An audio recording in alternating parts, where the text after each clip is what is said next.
허탄한 계획, 허탄한 자랑. 하나님의 말씀은 야고보서 4장 13절로 17절입니다.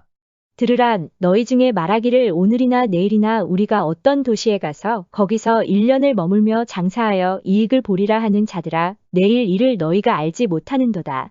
너희 생명이 무엇이냐? 너희는 잠깐 보이다가 없어지는 안개니라.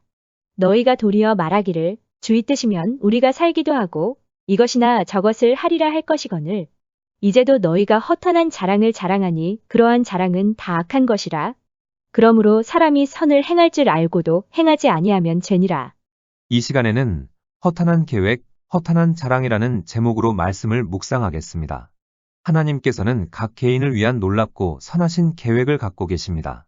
하나님은 우리의 앞날을 아시며 우리 삶에 일어날 사건들을 알고 계십니다. 그리고 그 사건들이 어느 때에 일어나야만 우리의 삶에 궁극적으로 유익하며 그것들을 통하여 하나님의 계획이 온전히 성취될 것인지를 완벽하게 인지하고 계십니다. 그런데 하나님의 뜻을 무시하고 사는 사람들이 있습니다. 이들은 하나님의 뜻이 무엇인지 관심도 없으며 자기 마음 내키는 대로 살아갑니다. 이러한 사람들의 삶은 이기적인 욕망에 사로잡힌 삶입니다. 13절을 보면 오늘이나 내일이나 우리가 어떤 도시에 가서 거기서 1년을 머물며 장사하여 이익을 보리라 하는 자들이 있다고 했습니다. 사업을 하는 사람이 사업을 위해 여행을 계획하고 이득을 남기는 것이 잘못된 것은 아닙니다. 그러나 이 구절의 의도는 하나님의 뜻은 잊어버리고 모든 것을 자기의 마음대로만 하는 불신앙적 태도를 지적하신 것입니다. 매튜 헨리는 본문에서 의도하는 세 가지 죄를 설명했습니다. 첫째, 세속적이며 자기의 머리만 의지하는 죄. 둘째, 이 세상의 일로 인한 기쁨만을 추구하는 죄. 셋째, 하나님의 섭리에 대한 고려는 하나도 없이 미래에 대해 화려한 기대를 가지는 죄. 이러한 사람들의 삶 속에서는 하나님의 모습이란 전혀 찾아볼 수 없습니다. 오직 돈을 벌고자 하는 것이 전부입니다. 하나님을 자신의 주인으로 삼지 않는 사람들의 가치관은 돈이 자신의 주인이여 전부입니다. 물질의 소유욕이 잘못된 것은 아닙니다. 물질은 이 세상을 살아가는 동안 우리에게 필요한 것입니다. 그러나 이것이 삶의 목적이 될 수는 없습니다. 물질은 우리의 삶을 풍성하게 하기 위한 하나의 수단과 방편에 불과합니다. 그런데도 물질에만 도취되어 영원한 삶을 망각하고 살아가는 사람들이 있습니다. 우리가 이들에게 아무리 멸망을 경고한다 할지라도 이들은 변함없이 하나님을 무시하며 돈과 출세에만 집중할 것입니다. 이러한 모습들을 통해 알 수 있는 것은 사람들은 자신의 계획을 좇기 위하여 쉽게 하나님을 떠나고 세속적인 행복을 추구하는 성향이 있다는 것입니다. 그래서 머릿속에는 늘 장래일을 위한 아름다운 환상과 청사진으로 가득 차 있습니다. 그런데 하나님의 섭리와 관계없이 미래에 대하여 기대를 갖는 것은 헛되다는 것입니다. 그러므로 우리는 인생의 짧음과 무상함과 불확실성을 감안하여 미래에 대하여 주제넘는 자신감을 가지고 계획을 수립하는 일은 없어야 합니다. 그렇다고 해서 계획성 있는 삶을 살지 말라는 것이 아닙니다. 우리는 계획성 있는 삶을 살아야 합니다. 다만 그 계획에 하나님이 함께 하시지 않으면 미래가 보장되지 않는다는 것입니다. 오직 예수님과 연합하여 살아가는 삶만이 영원합니다. 우리의 운명이 변화되는 것은 하나님 앞에서입니다.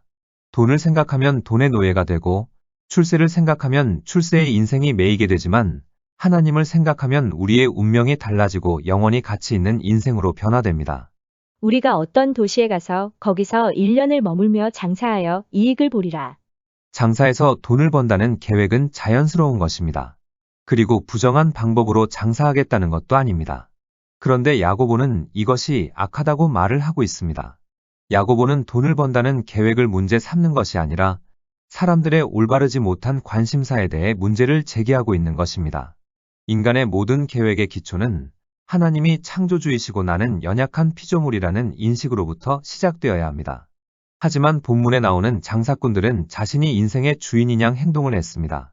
자기 자신이 인생의 주도권을 쥐고 스스로를 행복하게 할 수 있다고 생각했는데 이것이 잘못이라는 것입니다. 야고보는 장사꾼들의 계획이 모두 허탄한 것이라고 말합니다. 허탄하다는 것은 의미가 없고 공허하다는 뜻입니다. 죄가 우리 안에 들어오면 하나님의 계획이나 인생에서의 진정한 가치는 뒤로하고 허탄한 것을 좇게 됩니다. 하나님을 믿지 않는 사람들이 하루 종일 생각하는 것은 부와 출세와 명예와 권력입니다. 장사꾼은 자신의 삶의 기원이 어디인지 무엇을 위해 살아야 하는지 관심이 없었습니다.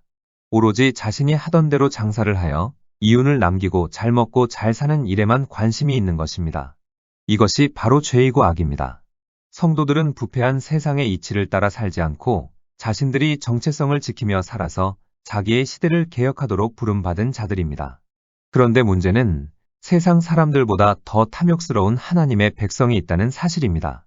이들은 도덕적 정당성도 없고 비윤리적이고 비겁하고 자기 사랑으로 충만합니다. 이런 사람들은 본문에 나타난 상인들처럼 아무 도시든 가서 1년을 유하며 장사를 하자, 그래서 돈 좀 벌어보자 하면서 뿌듯해합니다. 야고보가 책망하는 것은 그들의 계획 자체가 아니라 그들이 허탄함을 좇는 존재라는 것입니다. 그러므로 우리는 무슨 계획을 세우든지 무슨 일을 하든 하나님의 창조 목적과 구속의 계획에 부합되어야 합니다. 내가 여기에 있어야 하고 이 일을 해야 하는 분명한 이유는 하나님께서 주신 소명이어야 합니다. 소명은 그리스도인이 무엇을 하든 신앙과 삶을 이어주는 연결고리가 됩니다. 소명 때문에 신앙이 삶이 되고 삶이 신앙이 되는 것입니다. 이때에 비로소 그리스도인으로서 역동적인 삶을 살 수 있습니다. 소명을 따르지 않는 인생의 모든 계획은 허무합니다. 우리는 지금 자신의 삶의 시작점을 어디에 두고 있는지, 무엇으로 채우고 있는지 생각해 봐야 합니다. 모든 것은 하나님으로부터 출발해야 합니다. 15절을 보면 너희가 도리어 말하기를 주의 뜻이면 우리가 살기도 하고 이것이나 저것을 하리라고 했습니다. 이 말씀의 의미는 우리가 하나님의 뜻에 항상 의지해야 한다는 것입니다. 다시 말해 하나님과 하나님의 뜻을 떠나 자신의 욕심과 탐욕에 이끌려 자신의 일을 도모하지 말라는 것입니다. 그런데도 너무나도 많은 사람이 자신의 욕심과 탐욕에 이끌리고 눈이 가려져서 직장을 잡으려 하고 사업을 하려 하고 또 자신의 욕심과 탐욕을 가지고 사람들과의 관계를 유지하려 하고 사람들을 이용하려 하고 심지어는 욕심과 탐욕에 이끌려 신앙생활을 하고 하나님을 이용하려고까지 합니다. 욕심과 탐욕의 눈이 어두워진 사람은 자기 자신 외에는 아무도 보이지 않습니다. 오직 자신의 배만 채우기 위해 달려가면서도 죄가 죄인 줄도 모르고 살아갑니다. 그래서 우리는 기도할 때 내가 지금 잘못 알고 있는 것들, 세상적인 것들, 나쁜 경험, 착각, 선입관, 잘못된 생각들을 제거해 달라고 기도해야 합니다. 이러한 것들이 하나님의 임재를 방해하기 때문입니다. 그래서 하나님의 임재를 방해하는 모든 수건을 벗겨주시고 하나님을 경외하는 가운데 하나님과 친밀한 관계가 되게 해달라고 기도해야 합니다. 야고보가 15절에서 말하고자 하는 것은 자신의 욕심과 탐욕에 이끌려 살아가지 말고 항상 마음속으로 만일 하나님께서 허락하시면 이것도 하고 저런 일도 하리라고 생각하라는 것입니다. 우리는 우리의 수명이 우리 뜻에 달려있는 것이 아니라 하나님께서 허락하심에 달려있음을 명심하고 하나님께 복종해야 합니다. 주의 뜻이면 이것도 하고 저것도 하리라. 즉, 우리의 모든 활동과 계획은 하나님의 주관을 받아야 한다는 것입니다. 그러므로 우리가 활동을 계획하고 행하는 데 있어서 우리는 전적으로 하나님께 의탁해야 합니다. 사람이 시간과 기회의 한가운데서 의지할 수 있는 유일한 실질적인 실제는 하나님뿐입니다. 재산과 사업의 성공, 건강과 우정, 그리고 그 밖의 다른 모든 좋은 일들은 결코 안전을 약속하지 못합니다. 어떤 상황에 처해 있든지 간에 우리는 하나님만 의지하면 됩니다. 그러므로 우리는 거짓된 신념으로 미래를 직시하거나 무서운 일이나 우발적인 사건들을 생각하며 미래를 걱정하지 말고 자신의 짐을 예수님께 맡기고 예수님 안에서 참된 신뢰와 안정과 평화를 누려야 합니다.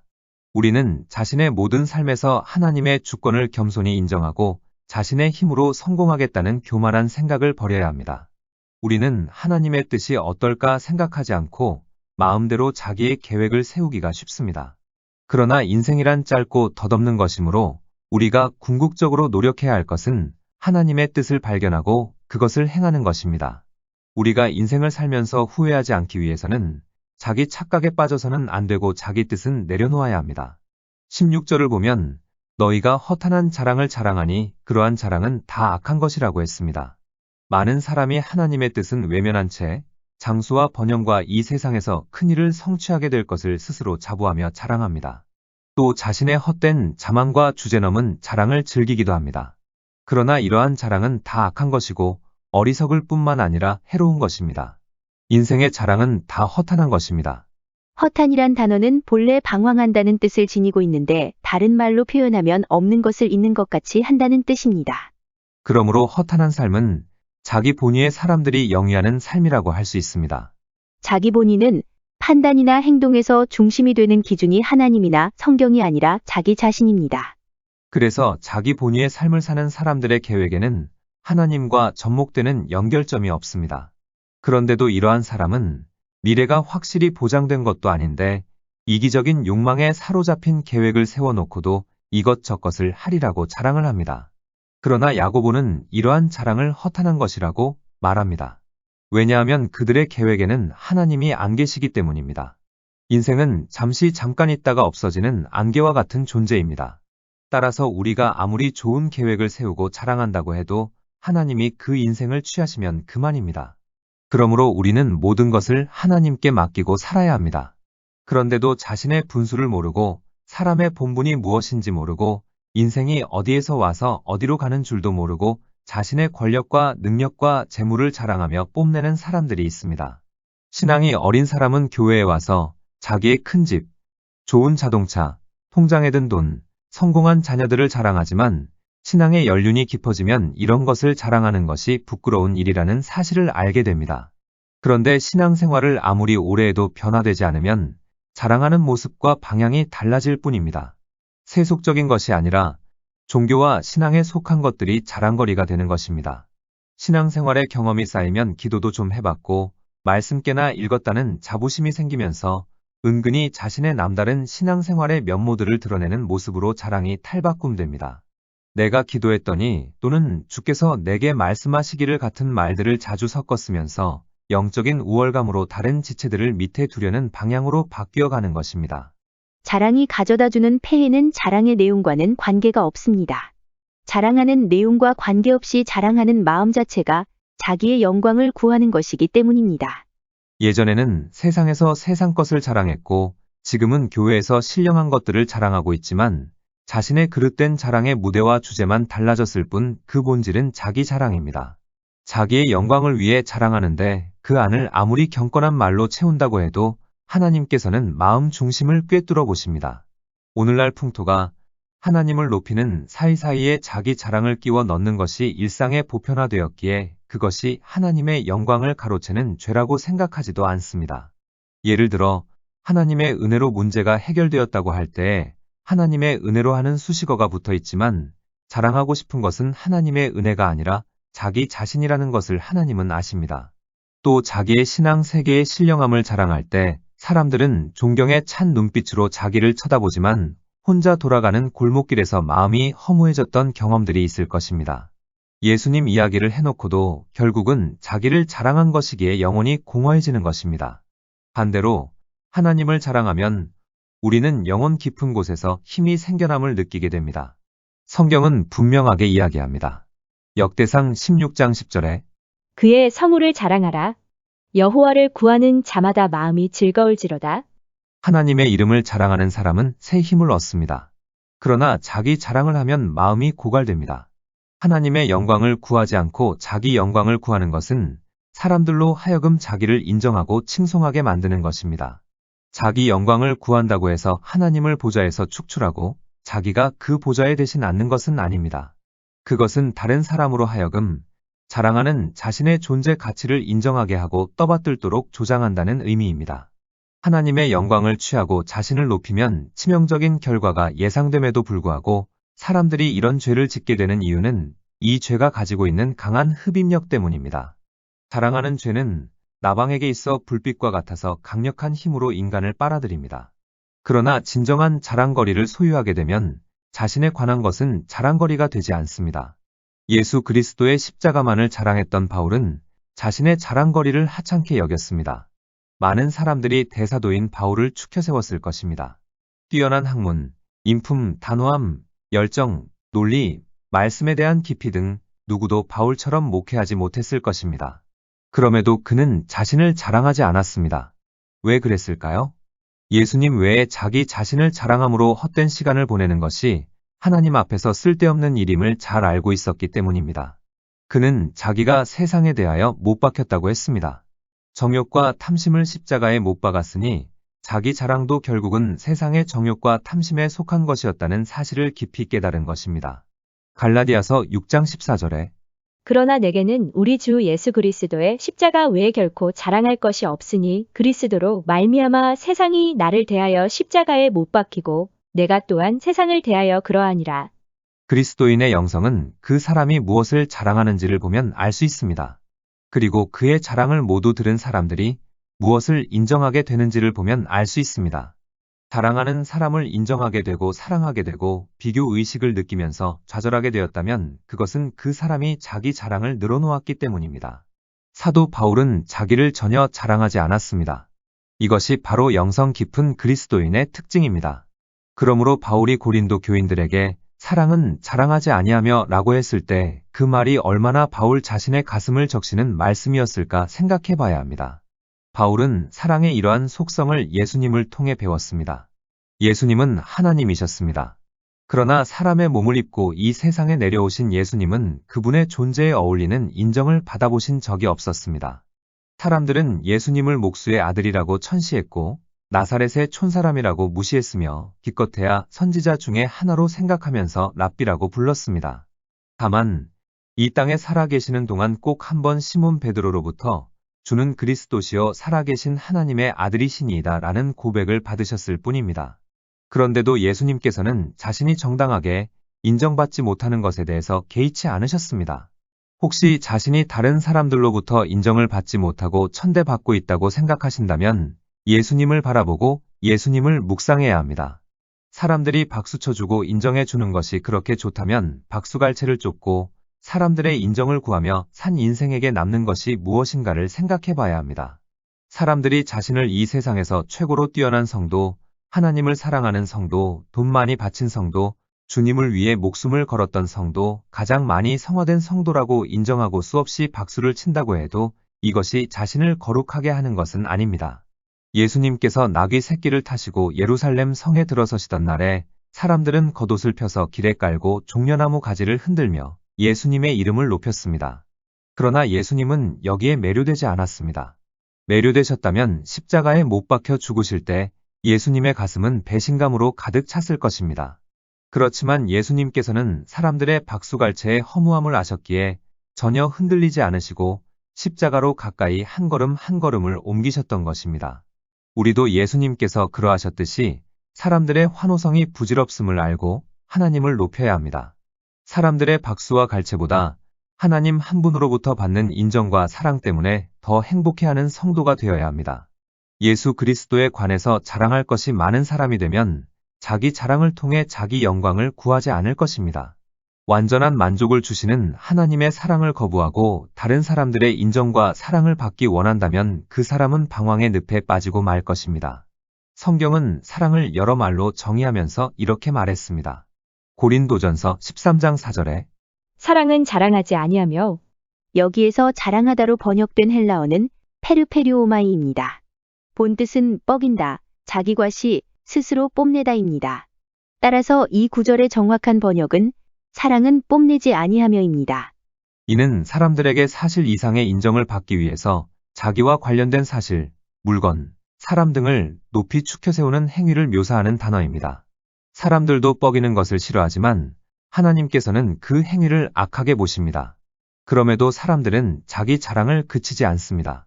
자기 자랑을 하는 이유는 첫째, 인정받으려는 의도 때문입니다. 인간에게는 자기의 이름을 알려 인정받고 싶어하는 강한 갈망이 있습니다. 하나님의 은혜로 변화되지 않으면 자신을 높이고 인정받으려고 하는 욕망을 떨쳐 버릴 수 없습니다. 그런데 반대로 자기를 나타내는 것이라면 죽기보다 싫어하는 사람들도 있습니다. 이러한 태도는 겸손이 아닙니다. 본성상 수줍음을 많이 타는 사람도 있지만 심리학적으로 자기 노출을 지나치게 꺼리는 경향은 좌절된 자기 숭배의 발로입니다. 사람들로부터 인정받는 것이 너무 깊이 좌절되었던 경험 때문에 앞으로도 좌절될 것이라는 두려움의 감정이 투영되어 자기 노출을 꺼리는 현상입니다. 자기 자랑을 하는 이유는 둘째, 사랑의 결핍 때문입니다. 사도 바울은 예수님을 만난 후 자신의 자랑거리들을 배설물로 여긴다고 했습니다. 빌립보서 3장 8절에 또한 모든 것을 해로 여김은 내 주 그리스도 예수를 아는 지식이 가장 고상함을 인함이라. 내가 그를 위하여 모든 것을 잃어버리고 배설물로 여김은 그리스도를 얻고. 바울에게 일어난 변화는 예수님을 통해서 하나님의 사랑이 무엇인지 눈뜨게 된 것입니다. 예수님을 만나기 전에는 자신이 아는 범위 안에서 하나님의 일을 위해 열심을 내었습니다. 그게 하나님을 섬기는 것인 줄 알았던 것입니다.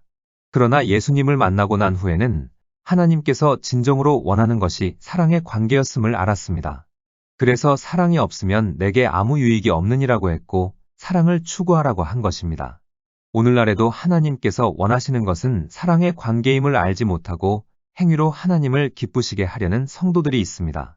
이러한 사람들은 진정 하나님을 기쁘시게 하는 것이 무엇인지 깊이 생각해야 합니다. 내가 하나님을 사랑하고 하나님의 사랑을 깊이 깨달으면 바울처럼 이 세상의 것들을 배설물로 여기고 예수님만 자랑하게 됩니다. 그런데 하나님을 깊이 사랑하지도 않고 하나님으로부터 오는 사랑으로 만족하지도 않고 하나님과의 관계가 결핍되다 보면 사람들의 인정으로 채워보려는 심리가 작용하여 자기 자랑을 하게 됩니다. 그래서 누구와 관계를 맺든 관계에서 오는 기쁨을 누리지 못하는 사람은 상처가 많고 이런 사람들이 대부분 자기 과시에 집착하게 됩니다. 자기 자신을 뻐기고 자랑을 하면 사람들로부터 찬사를 받을 수 있습니다. 하지만 그것도 잠시 가슴속에 밀려오는 공허함을 자기 자랑이 달래주지는 못합니다. 하나님께로부터 비롯된 것이 아닌 것들에서 느끼는 인정은 항상 내면에 깊은 공허함을 심어 놓기 때문입니다. 그 공허함을 채우기 위해 또 다른 종류의 인정을 바라고 기대하면서 다시금 새로운 자기 자랑에 빠지게 되는 것입니다. 이 과정이 반복되면 영혼은 점점 수척해져 갑니다. 뿐만 아니라 자기 자랑이 내면에 뿌리 내리면 열매를 맺는데 그 열매는 교만입니다. 사도 바울이 사랑은 자랑하지 아니하며 바로 뒤에 교만하지 아니하며 라고 한 이유도 바로 그 때문입니다. 인간은 관계에서 오는 사랑의 결핍으로 텅 빈 마음의 자리를 인정을 기대하는 자랑으로 채우려 하고 그 자랑으로 조금이라도 칭송을 받게 되면 즉시 교만에 빠지게 됩니다. 자기 자랑은 중독과 교만이라는 함정을 파놓고 우리를 기다리는 원수와 같은 것입니다. 하지만 하나님과의 관계에서 오는 만족은 행복을 줍니다. 하나님과의 관계에서 오는 진정한 행복은 갈증이 없습니다. 그래서 하나님과의 관계가 바르게 정립된 사람은 사람들의 인정에 연연하지 않게 됩니다. 우리가 하나님께 집중할 때 우리는 하나님과의 관계만으로 충분히 만족할 수 있습니다. 그러면 사람들에게 자랑할 필요도 사람들에게 인정받을 필요도 느끼지 않게 됩니다. 또 하나님께서 주시는 완전한 만족, 하나님과의 관계에서 오는 행복은 시간이 지날수록 우리의 마음을 따뜻하게 합니다. 그러므로 우리 마음에 자리 잡고 있는 자기 자랑의 욕구를 비우는 것도 중요하지만 하나님의 사랑으로 우리의 마음을 채우는 것은 더 중요합니다. 하나님의 사랑을 알고 나면 이 사랑을 파괴하면서까지 자기를 자랑하거나 위선을 부리지 않을 것입니다. 하나님의 사랑이 얼마나 큰지 아는 사람은 자신의 영광을 구하는 대가로 하나님과의 사랑을 잃어버리는 어리석은 선택은 하지 않을 것이기 때문입니다. 하나님과의 참된 만남, 그 속에서 행복을 소유하는 비결을 터득하면 구차한 자기 자랑으로 똘똘 뭉친 자아의 껍질을 깨고 하나님만을 갈망하게 될 것입니다. 기도하시겠습니다. 사랑의 하나님, 우리의 심령을 하나님의 사랑으로 충만케 하옵소서. 측량할 수 없는 무한하신 하나님의 사랑 안에서 만족과 행복과 평안과 자유를 누리게 하옵소서. 예수님의 이름으로 기도드립니다. 아멘. 하나님의 말씀을 묵상하며 자신의 모습이 한없이 초라해질 때 자신의 모습을 진솔하게 하나님께 고백하며 성령의 도우심을 간구해야 합니다. 성령의 도움이 없이는 그 누구도 변화할 수 없기 때문입니다. 그리고 매 순간 예수님의 보혈을 의지하여 하나님께 나아가야 합니다.